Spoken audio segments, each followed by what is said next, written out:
This show is definitely the most dazzling sci-fi masterpiece of the year. It even gives off a three-body problem vibe. The aliens haven't even started invading Earth yet. Just a dimensional strike brings endless fear to people. Since the original plot moves slowly, the entire first season sets up for season 2. I suggest you just watch this American series with me. The story begins in the Arabian desert of Yemen. An old man is drawn by a loud noise in the sky. An unidentified flying object crashes behind him. He quickly looks into the distance. A cloud of dust is rushing toward him. The old man's camel seems to sense something, abandons its owner and runs away. The brave old man watches the approaching dust storm. Driven by curiosity, he slowly moves forward to check.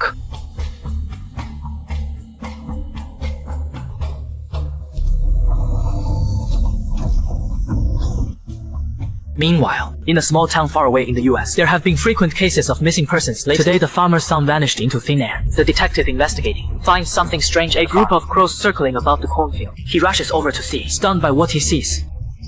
With decades of investigative experience, he has never seen anything so bizarre. Rows of corn stalks neatly fallen around the pit. In the middle is a huge deep hole. The bottom of the pit is filled with pale soil. It looks like a meteorite impact left this mark. As the two argue, the detective spots an abandoned vehicle nearby. This car belongs to the missing young man. After some inspection, the tires show no signs of foreign objects, as if it was placed here out of thin air, and the missing young man's wallet is still inside. Just as they're confused, the subordinate notices something wrong. A dark swarm of locusts ahead is rushing toward them. Since the car has no windshield, the detective quickly covers his head, but still can't withstand the locust attack. Just as the detective's life hangs by a thread, luckily the subordinate pulls the detective under the car. They narrowly escape disaster. Why are these tens of thousands of locusts appearing in this season? Where have the missing people from the town gone? Unaware at this moment, the cornfield already shows an alien symbol. All these strange phenomena lately seem to hint that something big is about to happen. This female teacher is passionately conducting the performance. Suddenly a drop of blood flows from the girl's nose, followed by a second and third. Just as the teacher is puzzled, all the children present start bleeding from their noses eerily. The teacher stands dazed on the podium, at a loss. The hospital is packed with patients. All of them are underage children. Kids bleeding from the nose for no reason. At the same time, after notifying the parents, Yeda rushes over. In the crowd, anxiously searching for her two children, the principal tells Yeda they don't know what happened either. Only that, at the same time, all the children bled from their noses for no reason. But only Yeden's son is unharmed. Yeden suspects the school cafeteria poisoned the kids, taking both children for every test. But the results show the kids have no abnormal vital signs. Mucus, saliva, all healthy. The son asks the doctor, why only I didn't bleed from the nose? The doctor can't answer either, just tells him maybe you are lucky. Back home, the son is watching SpongeBob. Suddenly the screen starts flickering. After a brief power outage, it returns to normal. Right now the television is reporting all animals are going crazy, charging into the city. Just as Yedan is confused, the son finds dad's phone location shows outside the city. Yedan quickly follows the location to a residence. He curiously peers inside the house. Clearly her husband has been cheating. She can't believe it at first. The husband she has lived with for years actually betrayed her. After returning home, Yedan scrolls through the other woman's social media, looking at the sexy mistress before her eyes. Not only is she beautiful, but also a top Western chef. After waiting for her husband to come home, Yedan thoughtfully prepares a dessert for him and bluntly tells him, honey, does this dessert taste familiar? The husband admits to the affair. The wife is utterly disappointed in it. As they argue, the tableware suddenly starts shaking. The lights flicker. Objects begin falling everywhere. In the dark, a child screams upstairs. The husband rushes upstairs to check. The wife holds their daughter and looks out the window. All the houses outside are destroyed, like ruins. Explosions are everywhere. After settling their son, the husband goes out to check. A neighbor says phone service is down. They can't contact the outside world. They don't know what's happening. Some think it's a tornado. Others suspect some kind of explosion. Seeing all this happen, everyone is at a loss. Suddenly a sharp-eyed passerby notices. Why is only Yeden's house untouched? Neighbors quickly gather around. They blame Yeden's family for the attack. As the husband struggles to explain, their son screams from inside. The husband runs back to check. The boy has a splitting headache. Clutching his ears tightly, he keeps shouting, stop. Stop it. Suddenly the power returns. The boy calms down. He tells Yada someone keeps talking in his head. What did it say? Watch you. This is a special forces team called the Strongest on. They receive orders from above. A small town in the Middle East is under unknown terrorist attack. Upon arriving, they realize the once bustling town is now empty. The atmosphere is eerie. They advance in combat formation. All the TVs on the street start flickering wildly. Suddenly a panicked group of villagers emerges. The villagers grab at the commandos, telling them everything that just happened here. A woman draped in black bomb rushes out. She drops to her knees, repeating the word school over and over. Now all the villagers are terrified, trying desperately to stop the soldiers from going to the school, as if something horrible happened. The soldiers push past the villagers to the school. The school is eerily quiet now. Classrooms riddled with shell holes. Kids huddle terrified in the corner. The Americans break out their usual candy trick. One creepy kid catches Steel Egg's attention. The boy blankly draws circles with his notebook. Steel Egg questions him. The boy doesn't answer, just keeps repeating the motion on the desk. Steel Egg flashes his signature creepy smile. The boy looks at him, points toward the bombed out wall. Steel Egg moves closer. The kids get even more scared, yelling in local dialect. Non-stop. Steel Egg looks outside. Something shrouded in dust appears in the distance. The team rushes to investigate. The closer they get to the object, the weaker their radio signal gets, until it is just screeching, static. Suddenly the table shakes. A huge force pulls it. Dust gets ripped right off the ground. Everything turns into a dust storm. The whole squad disappears in the dust. Steel Egg yells for his team, but gets no response. He frantically searches with his flashlight, finds his teammates' bodies everywhere. Steel Egg drags the last survivor out of the dust. A massive thing appears before him. This black object like some monster. Black beads crawling along its tentacles. Looking at the scene, this is beyond anything they know. Steel Egg orders open fire. Everyone, unleashes, heading towards the monster to attack. But no matter how they shot, the monster seemed completely unharmed. Just as Steel Egg was puzzled, suddenly the monster let out a loud stinky fart. After who knows how long, Steel Egg slowly woke up in the dust. The battlefield had turned into ruins. He rushed to the combat vehicle to call for backup, but to his despair, the radio was already dead.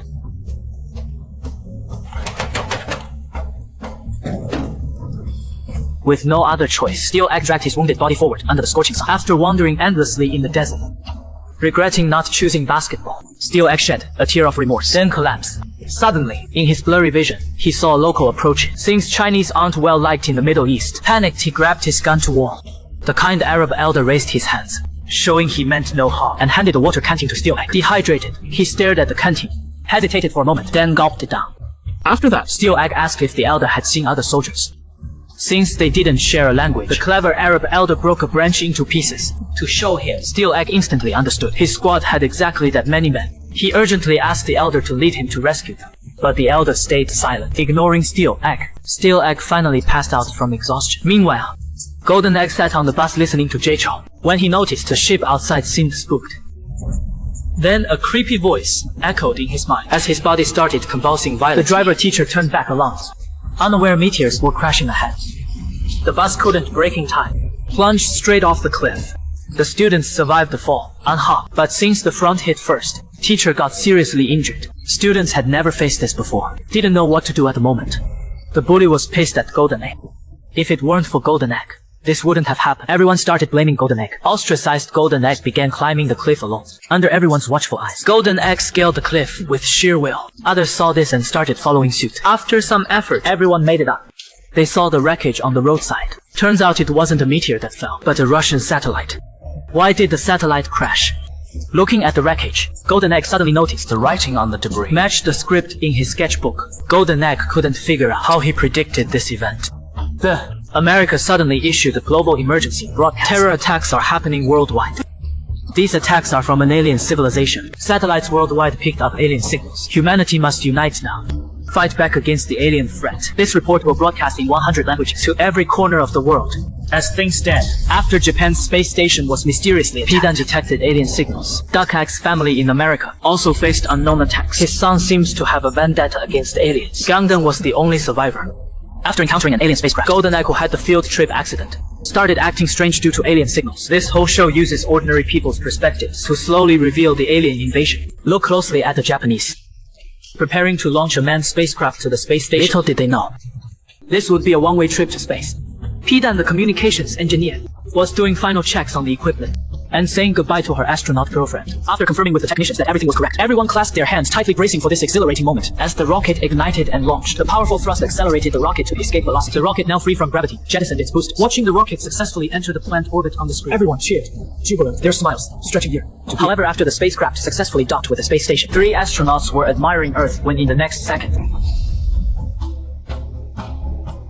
Pidan, who was still taking selfies, suddenly received news of an incident at the space station. He rushed to the space agency, where the director informed Pidan that their space station and all satellites had lost signal. After Pidan urgently restored communications, everyone stared in shock at the large screen, where a gaping hole was clearly visible inside the space station. Staring at the screen, Pidan cried out his girlfriend's name in heartbreak. Later back home, Pidan recalled memories of dancing with his girlfriend at the bar. Determined to uncover the truth behind the accident, Pidan returned to the space agency. After failing to get answers from the director, he snatched the director's access card and rushed into the server room. He wanted to retrieve the footage from the space station prior to the incident. The video revealed an unidentified object approaching the space station from the outside. Shortly afterward, the space station exploded. They must have been under some kind of attack. Just as security was about to barge, Pidan made a startling discovery, a fragment of damaged audio. After restoring it, an eerie sound emerged from the audio file. Subsequently, Malden sought out the most experienced radio expert. When the elder played the recording, A highly abnormal frequency emitted from the device, causing even the sand in the potted plants in the room to tremble. The elder concluded that these sound waves definitely originated from an extraterrestrial civilization. He then hurriedly ran to the space agency to inform the director of this shocking discovery. But the director told him that the US had already detected this audio 6 hours earlier. It was confirmed that the audio did not come from the space station, but from outside the station. Strangely, sound cannot travel through the vacuum of space. Could there really be aliens? Just as the two were in disbelief, the mysterious alien civilization suddenly began attacking humanity. Houses throughout the town were destroyed like ruins. Yet only Yedan's home remained unscathed. Just as Yedan's husband was puzzled suddenly, Hayden held the two children and looked out the window. The outside world was like Doomsday had arrived. This attack was clearly more severe than the last. As a Dr. Yedan quickly went upstairs to grab some emergency supplies, then hurriedly left with her useless husband and children. But as soon as they got in the car, they found it wouldn't start. Hayden looked at the car that wouldn't start, heartlessly abandoned his wife and children, wanting to escape alone by catching a ride with a neighbor. But the neighbor ignored her and drove away. At this moment, a shocked Yedan stepped out. She couldn't believe it at first. Her husband, who had been with her day and night for so long, would heartlessly abandon the family because of this disaster. At this point, the husband also admitted he had long planned to divorce Yedan. Yedan snatched the phone and told her husband to get back in the car. Looking at the two children in the backseat, Hayden also regretted his actions. It turned out the phone's Bluetooth wasn't turned on earlier, causing the car to fail to start. Yedan told the children to fasten their seatbelts. The family drove forward on the ruined road. After rushing out of town, Yedan then realized it wasn't just the town that was attacked. Even the entire New York City was affected. Rescue vehicles were everywhere on the road. In his panic, he drove wildly, nearly causing a car accident. Suddenly, Yedan heard the sound of an air raid siren. He quickly got out to check, only to see the lights of distant skyscrapers gradually going out. The entire city plunged into darkness. After fleeing all night, Yedan's family finally found a motel. He asked his husband to go charge the car while he went to the supermarket to buy supplies. Entering the door, Yedan still glanced at her husband, afraid this man would abandon the family again. Suddenly, 2 fighter jets flew across the sky. The television in the supermarket was also reporting all over the world at the same time. The attack came out of nowhere. A wave of destruction is sweeping the globe. Yedan sees her husband fighting over a charging station outside. He is always tough on his family, but a total pushover with strangers. Things are getting worse by the second. This place could be hit any moment. Looking at her useless husband, Yedan makes a snap decision. She swipes someone's car keys. She yells for her deadbeat husband to come back. They pack up and drive off. In a disaster like this, who cares about morals? This is the only way to keep her kids safe. The family's fight for survival begins. Just moments ago, Yedan got to the store a few minutes late, only to find the sale items were already grabbed by some American ladies. Suddenly, soldiers bursting. They surround Yedan. The leader warns her. The town's on full lockdown. Only military and medical staff are allowed out. Everyone else should stay home, as luck would have it. Yedan is a doctor. The soldiers find out. They drag her straight to the field hospital. Yedan hasn't operated in years. Her hands are shaking like crazy. She holds the scalpel. The doc tells her to stitch the wound fast. Yedan spots something weird. A strange object, covered in black spikes, wriggling inside the patient. She carefully removes it. The patient's vitals stabilize. The doctor praises her quick thinking. If she'd just stitched him up, the patient would have died. As a doctor, she is taken to the next rescue site. People in the truck talk about the school attack. They'll need lots of child-sized braces. Yedan suddenly remembers her kids are at the neighbors. She tells the driver to stop. She races back home. Yedan finds soldier bodies everywhere. What the hell happened here? How could the fully armed unit turn into corpses all over the ground? This makes her even more uneasy. She tries to drive a military vehicle on the roadside, but finds it won't start. Terrified, Yedan quickly picks up a gun from a dead soldier and continues running towards home after running for who knows how long. Exhausted, Yedan finally reaches the neighbor's house. She finds the house locked tight. No matter how she knocks or shouts, there is no response from anyone. Frantic, Yedan kicks the window open. The boiling kettle inside is making a piercing noise. Clearly someone was here before. Yedan shouts for the kids. Suddenly, she sees the wall covered in weird black liquid. Panicked, Yedan trips over a dog's corpse. Seeing the dog died so horribly, scared, Yedan backs away quickly. What kind of attack happened to this house? Desperate, Yedan finally breaks down, crying. Suddenly, a window shatters. Then the house starts shaking. Scared, Yedan scrambles away. She locks the door after rushing into a room. The monster in the dark is getting close. The house starts shaking violently again. Just as Yedan is about to lose hope, a hand reaches down, pulls Yedan up to the attic. Seeing the two kids and Hayden, Yedan's worried heart finally relaxes. The family's reunion makes some noise. The nervous neighbor Grandpa warns Yedan to shut up. The noise attracts monsters. We're all doomed. The housewife tells Grandpa nervously. Aliens must want to capture us for experiments, but Hayden says Earth has lots of water. They probably want to take Earth's water. Calm down, Yedan thinks we can't just wait. We gotta get out of here now. Then the neighbor Grandpa gets upset. Grandpa threatens Yedan with a shotgun. He worries Yedan's family will make noise when leaving. This will attract those monsters. Everyone will be in danger. But Yedan insists on taking her family away. During the argument, the old man accidentally pushes his daughter down. Yedan quickly crawls over to check. Seeing that her daughter is okay, he quickly signals her to cover her mouth. But the daughter who fell downstairs can't handle this. He jumps down to cover her mouth. But it is too late. The monsters inside are drawn by the noise. Hayden upstairs wants to save his wife and child, but the old man stops him with a shotgun. Yedan is now trapped. The sound of monsters coming upstairs is getting closer. Yedan can't find a hiding spot inside, so she hides behind the door. A tentacled monster walks by.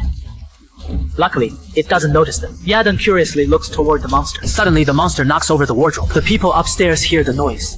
Then the house starts shaking. The nervous old man aims his gun at the floor. His wife steps back in fear, but accidentally steps through the floor. The old man rushes to save her. Just as he is about to pull her up, the monster downstairs grabs her leg. Watching his wife scream, the old man is helpless. Yedan seizes the chance to escape with the child, but after a few steps, the screaming upstairs stops. Yedan dares not make a sound. She uses a diversion to attract the monster, then hides with her daughter in a small room. Now, Hayden and his son lie still on the floor. Yedan peeks through the door. Crack. She signals that downstairs is safe. Hayden quickly crawls forward with his son. Suddenly, the monster's sound returns. Yedan quickly shuts the door. Hayden stays silent. After the noise fades, Hayden continues crawling downstairs with his son. Just as they're about to reunite, Hayden says they should escape through the window. Yedan fears her husband's actions might make noise, which could attract the monster's attention, but Hayden insists on going ahead. Helpless, Yedan tells their son to hide inside. She just wants to protect both kids. As for this jerk, let him do whatever. Suddenly opening the door to check, Yedan discovers a pitch-black monster heading straight toward Hayden. Anxious, Yedan whispers urgently for her husband, but the sound is too faint. Hayden can't hear it at all. Sure enough, Hayden gets taken out instantly. Yedan quickly grabs the pistol from the floor, escaping with the two children. She smashes the glass with the gun, sending the kids out first. At the critical moment, Yedan finally gets out with the children. She rushes them into the car, but finds the doors locked tight. Meanwhile, gunshots echo from inside. Yedan goes over to chat.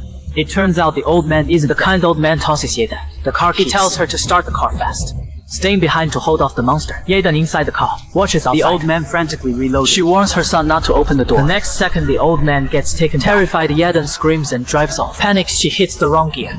The car crashes into a tree behind. Yedan tries to drive away, but finds the tires stuck. Suddenly, the monster charges at the car. Yedan quickly pulls out the pistol. Click, click, fires several shots, but it does nothing.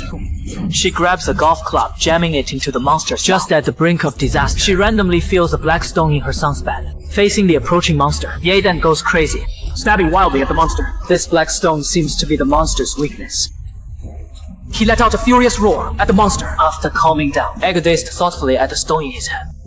Steel Egg had been on the move for 2 days and 2 nights. He was following the Arab to search for their scattered team. Just as Steel Egg was about to collapse from exhaustion, the Arab excitedly shouted that they were right. Steel Egg quickly followed up, but what he saw made him curse. Under his breath, the Arab happily told Steel Egg, "Are you looking for them?" Only then did Steel Egg realize this Arab hadn't understood a word of English. He had been leading Steel Egg to search for goats all along. Infuriated, Steel Egg directly cursed his family in his native language. At this moment, his Nokia phone showed that his teammates were nearby. Following the location, Steel Egg found a small town. The only problem was that the town was completely deserted. After being attacked by aliens, Steel carefully searched around with great caution. Following the signal, he eventually found a hospital. The doctors, seeing the fully armed American soldiers, all hid themselves. After searching through the hospital several times, Steel Egg finally found his dying teammate in the basement.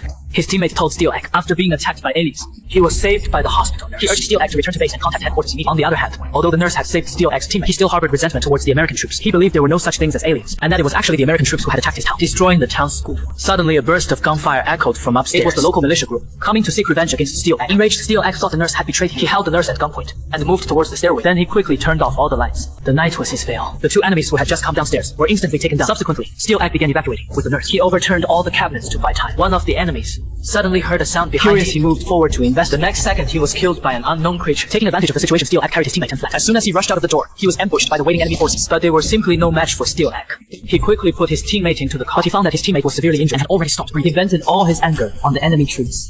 Then Steel Egg took his teammate's body to the base. But when they arrived at the base, he realized that there was no one here. A well-equipped special forces unit disappeared without a trace. Steel Egg tried to contact the headquarters via radio, but received no response. Strangely, there were no signs of a fight at the base. They clearly had received orders and evacuated from here. Steel Egg rushed to the command center to look for clues. Sure enough, he saw a secret report on the table. The report read, nearby teams were attacked by an unknown creature, and this creature was highly corrosive. Headquarters ordered all personnel to evacuate immediately. He nervously searched everywhere for survivors. Suddenly, 3 refugees came into his sight. He fired a warning shot at the refugees. The refugee father trembled with hands shaking like someone with Parkinson's and told Steel Egg that they meant no harm. From the refugees, he learned that the US military base he was heading had become a sea of fire with no survivors. However, the refugees told Steel that the nearby Kabul airport was still operational. Steel Egg then arrived at the airport and showed his US military credentials, successfully boarding the plane. After hours of a long journey, Steel Egg finally arrived at the London transit station, but the scene there shocked him. The entire city was filled with smoke from the battles, with bombed-out buildings everywhere. Steel Egg, who had completely lost hope in life, sat alone in an empty bar drinking silently. Suddenly, Golden Egg walked in with his classmates. He wanted Steel Egg to escort him to the hospital. At this moment, the disheartened Steel Egg couldn't care less about anything. Golden Egg told him that he could receive signals from aliens. He had foreseen the alien attack long ago. Having seen many big events, Steel Egg thought the kid was lying. But his classmate suddenly pulled out Golden Egg's sketchbook. Looking at the strange creatures in the sketchbook, they were exactly the monsters he encountered in the desert. Turns out Golden Egg can sense alien signals when he has a siege and pick up on extraterrestrial biological signals. Steel Egg, realizing how serious things are, rushes him to the hospital's neurology specialist. During the equipment examination, the expert discovers in his brain trillions of neural elements are firing like crazy, and Golden Egg's mind flashes with endless patterns while he spouts alien language, plus creepy words like son and others. Suddenly Golden Egg yells, "The aliens are coming." Sure enough, alien creatures are closing in on the hospital. Guided by Golden Egg, the three make a quick escape. Just out the door, they see through the window unknown creatures attacking people outside. Out of nowhere, a sphere with black tentacles charges at the group. Steel Egg decides to lock the kid in the room and stay behind to fight the monster alone. He shoots at the creature in the hallway, but it is totally useless. The unknown beast opens its huge black mouth and charges at him fast with its tentacles. Steel Egg thinks quick, grabs a nearby gas tank, and torches the creature with it. Inside the room, Golden Egg seems to feel the alien's pain too. Just as Steel Egg thinks the fight's over, another black monster emerges from the smoke. It goes straight through the ceiling, heading for Golden Egg's room. Steel Egg bursts open the door and escapes with both of them. Dashing to the first floor, they realize they're completely surrounded by monsters. Hordes of black creatures swarm the hospital. Human weapons are no use at all. Out of ammo, Steel Egg pulls out a dagger. The three get into defense stance, making their last stand. As a monster opens its mouth to swallow Steel, Golden Egg suddenly has a seizure. Neural elements in his brain go wild. He connects to the alien's command network. With his stop command, all the monsters freeze on the spot. And the golden bomb is also due to excessive brain use. Fell into a coma. Just back from cheating dockies. A face of shock looking at their children. I saw my son holding a stone in his hand. Aim at the mucus left by extraterrestrial creatures to demonstrate the ability. The infected black material on the S-body dissipates instantly. And this move of theirs, but it alerted the military. The Duck Egg family was immediately controlled by the military. The military experimented with this. This alien black slime can still repair itself in strong acid. However, when the black stone approaches, he stopped regenerating. Jae-Fang immediately concluded, this stone is the key to saving mankind. On the other side, an amazing piece of news from the island space agency. The space station that was originally attacked. There is a survivor. This person is the preserved egg girlfriend. I saw him in a breaststroke position. Swim back to the damaged space station. He launched a distress call to Earth. Shocked pearls connect with girlfriend. But the other side came ambiguous words. Just started to attack aliens. Then he said let the preserved egg save them. This makes Jae-Fang look stupid. They suspect each other is not human. The good news is that the communication has locked the attack self-standard for Party J. If you use the He weapon in the direction of the sig, maybe we can defeat the aliens. At this time, linguists also made a surprising discovery. The voice from the preserved egg girlfriend. Breathing patterns don't match humans. Obviously, this is synthetic speech. Oldest audio expert also gave a positive answer. Although the sound is made by humans, but he is not breathing. Aliens are pretending to be human, kind of like the Russians. The officer immediately cut off communication, if not for peace negotiations. That's still talk about a fart. He immediately gave the order to fire on the aliens with the launch of a nuclear bomb. The light of the explosion appeared in the sky. Watching the wreckage of the falling alien spaceship, everyone seemed to be welcoming the dawn of victory. After the huge alien spaceship crashed, the police immediately sent troops to search the area. A group of people in hazmat suits walked into the interior of the ship. The inner walls were flowing with an unknown liquid, and when touched, it could even change its flow path in the outside world. Excited crowds rushed to the streets to celebrate the victory. Some even grabbed sticks and beat up the alien bodies. After winning the battle against the aliens, Steel Egg decided to leave the police force, living a normal life now. Eggbot went on travel mode, ready to unwind and relax. Yoke's family continued to survive in the believing the aliens would attack again. But poor Golden Egg suffered severe brain damage and ended up bedridden as a vegetable. However, just as humanity let its guard down, a massive alien spaceship descended upon them. And with that, Invasion Season 1 comes to an end. Based on my analysis, the alien creatures that arrived on Earth in Season 1 weren't the actual aliens themselves. They were likely just biological weapons used by the aliens. After sending in the monsters yielded no results, the alien army finally decided to take matters into their own hands. As for that black stone, why was it able to resist the alien creatures? And why could Hydrogen Bomb's neural system connect to the alien command network? This season didn't give us clear answers. Only at the very end did the alien spaceship finally arrive on Earth. Finally, thank you all for your likes and support.